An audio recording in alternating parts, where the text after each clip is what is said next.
اگر کسی کے پاس کچھ زیور ہے اور اس کے ساتھ روپیہ پیسہ بھی ہے یا سامان تجارت ہے، تو ان دونوں یا تمام کا تمام ملا کر کے قیمت اگر چاندی کے نصاب تک پہنچ جائے تو اس پر زکوٰۃ واجب ہو جاتی ہے۔ مثلا کسی کے پاس 2-3 تولے سونا ہے اور ساتھ میں 5,000 روپیے بھی ہے۔ اب دیکھا جائے گا کہ یہ سونے کی قیمت اور اس کے ساتھ جو 5,000 روپیے ہے اس کو ملا کر کے چاندی کے نصاب یعنی 612 گرام 360 ملی گرام چاندی کی قیمت کو اگر یہ سب ملا کر کے پہنچ جاتا ہے تو اس پر زکوٰۃ واجب ہے۔ ایسے ہی 2-3 تولے سونا ہے اور اس کے ساتھ کچھ تجارت کا مال بھی ہے، تو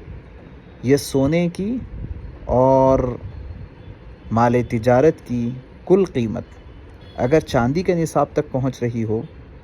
یعنی وہی بات 612 گرام اور 360 ملی گرام